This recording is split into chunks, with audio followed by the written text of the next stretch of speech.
Halo, apa kabar? Assalamualaikum warahmatullahi wabarakatuh. Senang sekali saya Arsul Arif kembali bisa menjumpai Anda semua. Dalam sepekan terakhir ini ramai sekali soal Menteri Pertahanan Syafri Samsudin yang orang mulai curiga ini mulai main politik ini Syafri Samsudin ini karena menerima Surya Paloh di Kementerian Pertahanan, di kantor Kementerian Pertahanan, bahkan disambut sampai Nasdem lagi kan, kemudian setelah itu juga bertemu dengan PKS ya, dan PKS itu lengkap yang datang mulai dari Ketua Dewan Syuro sampai Presiden PKS. Nah, orang kemudian bertanya-tanya, apa sesungguhnya yang terjadi? Bukankah selama ini kalau di partai Gerindra dan di pemerintah itu kan yang urusan dengan partai politik itu biasanya adalah Sufmi Dasko Ahmad ya, karena dia ketua harian dari Partai Gerindra gitu ya. Nah, kemudian sebenarnya kalau kita mundur ke belakang, kita juga mulai mencermati ketika Syafri Samsudin memimpin jumpa pers ya waktu kerusuhan bulan Agustus itu, bukan Menko Polkam sekarang itu ya. Nah, saya ajak Anda untuk berbincang ini apa sesungguhnya yang terjadi, karena ada satu orang yang cukup kenal dekat ini dengan Pak Syafri Samsudin, yakni manusia merdeka Said Didu. Assalamualaikum, Pak Said Didu. Waalaikumsalam warahmatullahi wabarakatuh. Ada satu lagi yang ketemu, PDIP. Oh, PDIP juga ya? Oke. Malah saya terlewat dong berarti. Serius dong ini ya. Kalau sudah PDIP, PKS, kemudian Nasdem, ya berarti serius benar. Nah, saya cuma mau konfirmasi. Anda ini cukup kenal, Anda kenal saja atau Anda pernah berhubungan cukup dekat dengan Pak Syafri ini? Saya pernah 10 tahun kerja bersama dia. 10 tahun. Oh, di mana? Ya. Nah, ini saya ingin gunakan supaya publik paham betul karakter beliau sebenarnya seperti apa. Karena beliau kan orang yang sangat tertutup tentang dirinya. Tapi kan, sehingga orang tahu sebenarnya apa yang terjadi. Karena saya nggak mau juga ada orang menganalisis tanpa mengetahui siapa Pak Syafri Samsudin sebenarnya, gitu kan? Nah, oke, ya 10 tahun tadi coba cerita dulu di mana ini? Saya 10 tahun, saya mulai bekerja dengan dia itu di tim transformasi bisnis TNI 2006. Dan kemudian berlanjut menjadi Komite Kebijakan Industri Pertahanan sampai 2016 baru saya keluar. Ya, lama dong ya. Lama. Dan hampir tiap hari ngobrolnya. Dan ini saya ingin coba menjelaskan Pak Syafri Samsudin, saya ingat paham betul beliau. Prinsip yang dipegang oleh beliau adalah dalam bekerja, jaga pekarangan masing-masing. Itu pekarangan itu jangan intervensi punya orang lain lah gitu. Ya, jangan mengintervensi pekarangan orang lain, tapi pertahankan pekaranganmu. Gitu. Itu prinsip dia bekerja. Nah, sehingga kalau kemarin dianalisis bahwa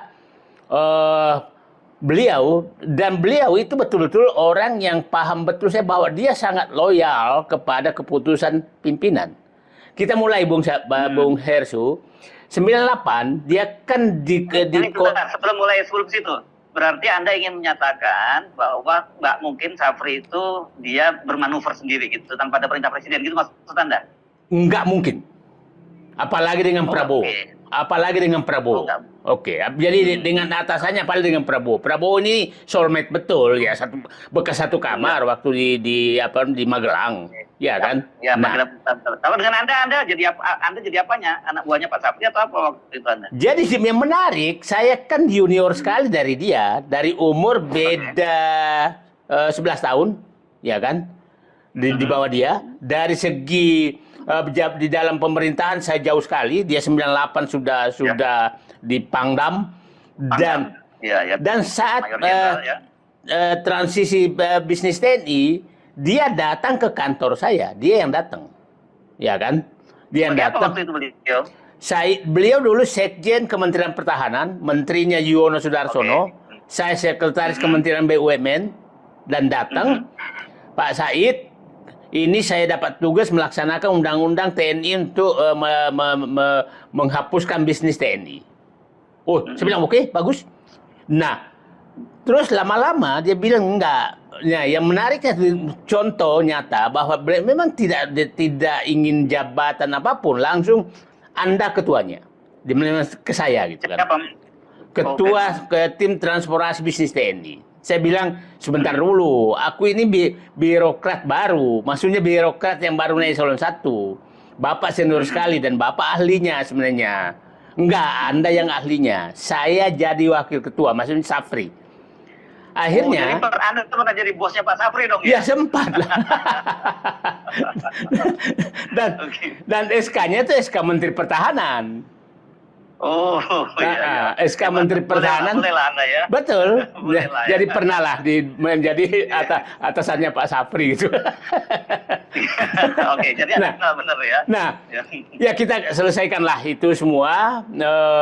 Sampai dibentuk tim pelaksana untuk pengambil alihan. Ada Sudirman Said di situ, ada Riana Harjapa Mekas, ada Silmi Karim gitu kan. Kita di atasnya sebagai transisi bisnis TNI.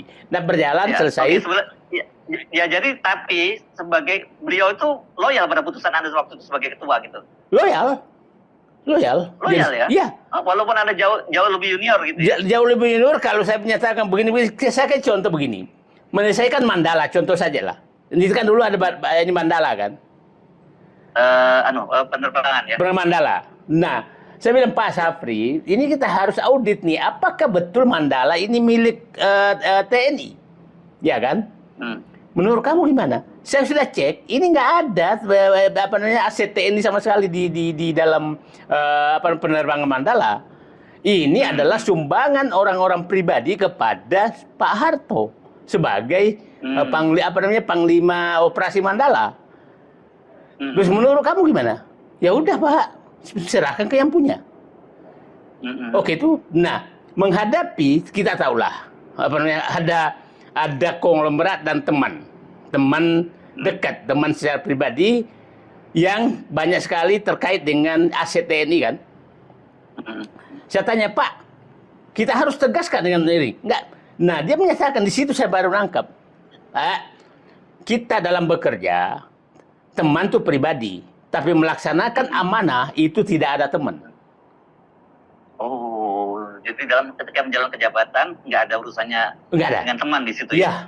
Pokoknya lurus saja gitu. Lurus saja. Nah, dan saya lihat itu terus dipakai sampai sekarang. Nah, kembali kepada loyalitas bahwa saya yakin betul bahwa itu pasti arahan Prabowo, kenapa beliau masuk ke pekarangan atau memperluas pekarangan.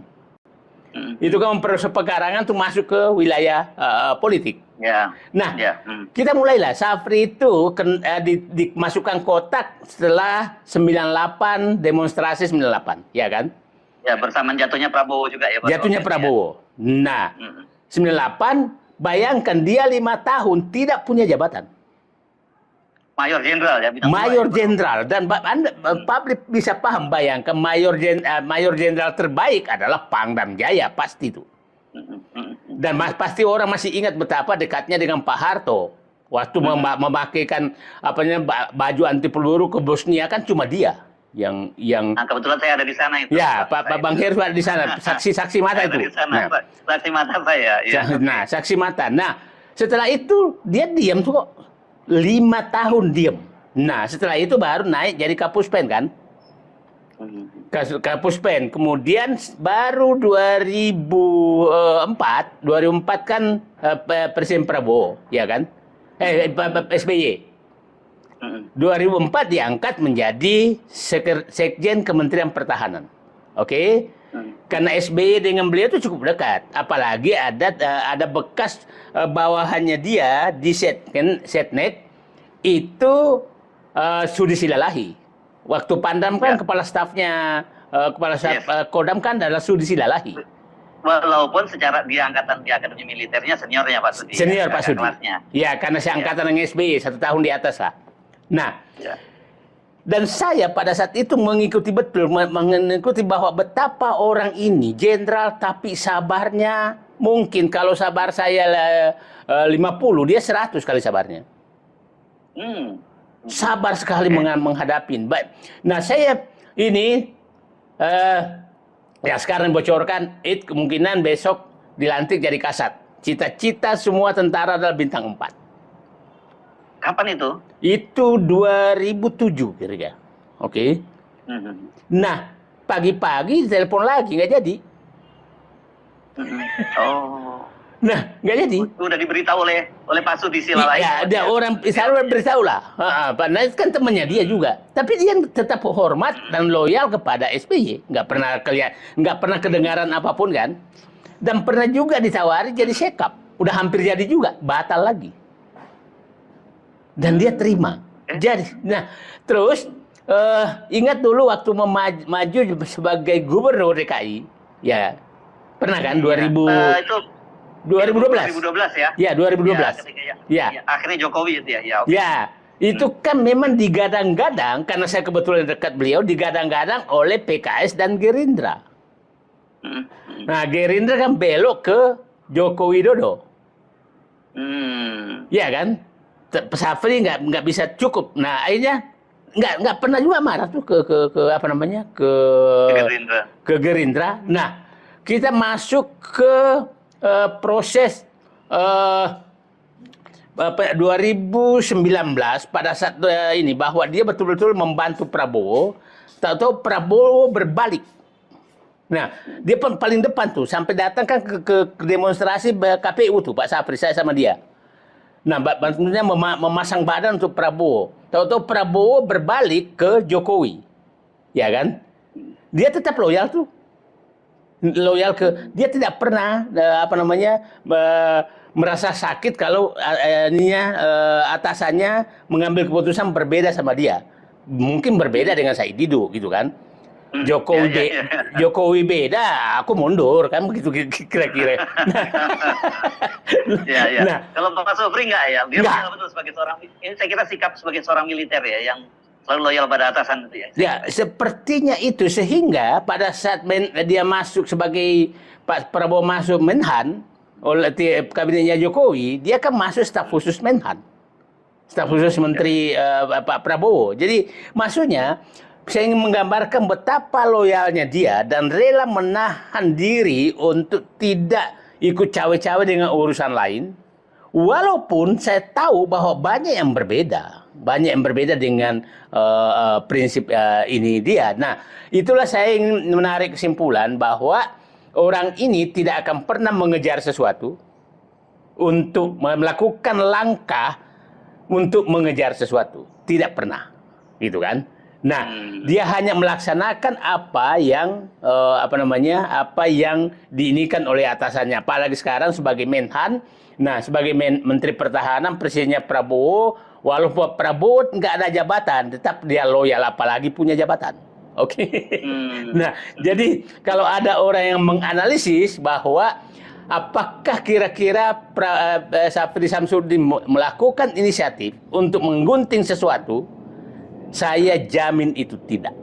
Karena beliau sejarahnya panjang dan tidak pernah punya bukti apapun. Nah, yang kita lihat juga begini. Jenderal-jenderal seangkatan dia, itu hampir banyak sekali yang menjadi bagian oligarki. Ya kan? Oke, apa? Komisaris maksudnya? Komisaris, gitu ya? Penasehat, dan lain-lain. Pindah-pindah saja. Bahkan ada yang di RUT ya? Ada di RUT malah. Nah, Pak Safri Samsudin tidak pernah mau ditawarin jabatan seperti itu. Waktu Sekjen Kemhan, itu kan Sekjen Kemhan itu kan otomatis menjadi Komut Asabri, ex officio. Dia nggak mau. Dia nggak mau. Oh, jadi nggak pernah jadi komisaris? Nggak pernah. Jadi betul-betul dia itu prinsip pekarangannya aja yang dia mau urus. Jadi ini publik harus paham bahwa berkali-kali. Nah, dan saya kenal beliau ini dekat, hampir semua bisa berkomunikasi dengan oligarki dan konglomerat, hampir semua. Tapi dia tidak pernah. Pak Safri maksudnya berkomunikasi juga dengan para oligarki, para taipan itu gitu. Ya. Oke. Tapi dia tidak pernah bisa diajak apapun oleh oligarki. Dia tidak pernah bisa diajak kompromi apapun. Dan itulah saya bilang tadi. Prinsip beliau, dia bisa berteman sebagai pribadi, tapi dalam hal jabatan tidak ada teman. Itu prinsip kerja beliau. Jadi, nah pengamat-pengamat boleh menduga-duga, tapi saya panjang dengan beliau. Ya itu bayangkan kalau saya kan di Merdeka Selatan, dia Merdeka Utara. Kita tuh janjian kalau makan siang apakah di kantor saya atau di kantor beliau, kecuali Senin Kemis karena dari dulu beliau puasa Senin Kemis. Ya. Itu lebih banyak makan siang di tempat saya sambil ngobrol. Gitu. Nah, itulah beliau maksudnya ya Said Didu siapa sih? Karena bukan siapa-siapa. Dibanding dengan Safri Samsudin loh. Nah, tapi tadi ya saya ulangi, bayangkan SK-nya Kemhan, urusannya ke bisnis TNI, minta Said Didu ketua, dan dia bersedia menjadi wakil ketua, bukan di atas loh sebagai pengarah. itu menunjukkan rendah diri beliau dalam segala hal gitu loh. Rendah hati. Rendah hati. Gitu. Ini cara mainnya begitu ya, Pak Safri itu ya. Nah, saya melihat cara mainnya memang adalah bahwa melaksanakan perintah atasan dengan nilai-nilai yang dia pegang. Nilai-nilai yang dia pegang itu lurus betul. Saya coba waktu dia ketua Komite Kebijakan Industri Pertahanan itu banyak sekali dan selalu meninggalkan karya loh beliau tuh. Dia betul-betul menghadapi siapapun, dan saya sering ketemu temennya, dia hadapi, oke kita berteman tapi ini nggak bisa, ini tugas saya. Nah, dan saya pikir sekarang itu di puncak-puncak pekerjaan itu, kan pekerjaan dia kan sekarang menelitikan tambang, sumber daya alam. Dan saya pikir yang dihadapi adalah temannya dia. Mungkin juga teman sesama pangkat. Komisaris ya biru gitu yang dipakai oleh para Taipan gitu ya, di situ gitu maksudnya. Bukan, backing petambang liar ini kan kita tahu siapa. Oh iya. Ya, dan itu saya pikir yang disebutnya Pak Prabowo, para jenderal-jenderal itu ya, Pak Prabowo gitu ya. Para jenderal-jenderal itu, saya pikir mungkin saja Prabowo tuh ini Safri aku harus naikin pangkatnya jadi jenderal bintang 4 karena di yang seberang sana yang jadi backing tambang sawit itu adalah bintang 4. Iya. Karena balik lagi sekarang ke topik kita tadi, karena orang kan mencurigai kemudian bahwa Safri Samsudin telah punya agenda politik sendiri dengan bertemu dengan partai-partai politik yang Anda sebut tadi, termasuk PDIP. Jadi kalau kesimpulan Anda, ini tentu ditugaskan oleh Pak Prabowo. Nah, pertanyaannya mengapa kalau kemudian Pak Safri diberi tugas itu? Mungkin juga memang permintaan partai, karena mungkin partai lebih merasa aman dengan Safri. Karena Pak Safri ini merasa aman karena dia menganggap itu tidak mungkin dimainkan oleh Pak Safri untuk kepentingan dirinya. Gitu loh. Nah, mungkin juga Prabowo merasa aman dengan Pak Safri, ini tidak mungkin lah. Jadi dua-duanya aman, partai-partai aman, Pak Prabowo juga merasa aman karena orang ini tidak punya agenda pribadi apapun. Gitu loh. Kira-kira itu yang terjadi. Mungkin itu analisis saya demikian gitu. Nah, di tengah-tengah dinamika politik yang tinggi dan di tengah-tengah Pak Prabowo melakukan penertiban, yang sering dia katakan kan begini, siapapun backingnya saya hadapi, ya kan? Nah, siapapun backingnya dihadapi, dan mungkin dia pasti sudah tahu track record yang tidak pernah bermain tanda kutip atau berkolaborasi dengan yang mau ditertibkan ini adalah Safri. Nah, sehingga Safri Samsudin ini merasa aman apa yang diinginkan Prabowo, memberantas korupsi, menertibkan tambang, menertibkan apa semua. Nah, itu adalah Safri yang paling aman karena tidak punya agenda pribadi apapun. Yang mungkin yang lain dia masih ini siapa tahu ada agenda pribadi gitu, yang bisa membelokkan gitu. Atau menjadikan kan begini. Ini siap. Lanjut. Halo. Halo. Putus. Halo. Halo. Oke. Putus. Putus. Halo Bang. Ya. Putus ya. Oke. Ya, jadi ulangi lagi yang ulangi lagi. Ya. Abang nanti biar kita sambung lagi. Yuk, silakan. Jadi dia Saya pikir Pak Prabowo, jadi dua pihak nih, partai-partai yang merasa aman kalau lewat Pak Safri, Pak Prabowo juga merasa aman lewat Pak Safri karena dua-duanya menganggap Pak Safri tidak punya agenda politik. Kita lihatlah, yang ketemu Pak Safri kan adalah PDIP, PKS, dan Nasdem.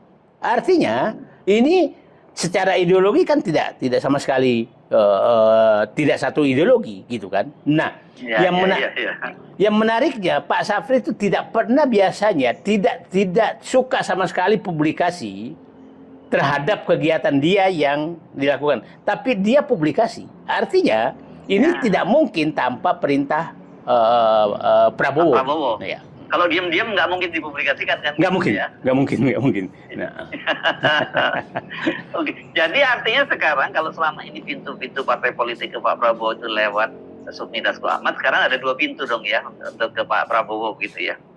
Ya mungkin itu minggu itu yang sedang terjadi atau menambah pintu lah, menambah pintu dan saya punya keyakinan bahwa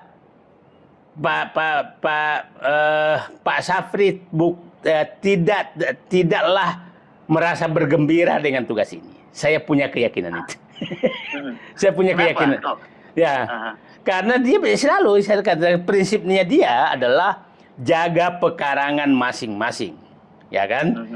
Dan dia kan sudah dua pekarangan dia miliki, satu sebagai Menhan, satu sebagai Ketua Harian Dewan Pertahanan Nasional yang kerjanya berat sekali adalah mengambil aset. Jadi 2 pekarangan. Kalau ini kan nambah pekarangan lagi menjadi pekarangan 3 kan, pekarangan politik. Nah itu saya pikir bukan tipe orang yang yang merasa merasa happy dengan tambahan tugas, tapi dia tidak akan pernah menolak tugas dari atasannya. Itu saya pikir. Ya, oke. Tapi sejauh ini kalau menurut Anda dengan kalangan partai politik, Pak Safri itu sebenarnya juga punya kedekatan ya? Nah, dia dekat. Apalagi PKS itu dekat, dia bisa berkomunikasi dan saya melihat semua orang merasa aman kok kalau dengan Pak Safri itu.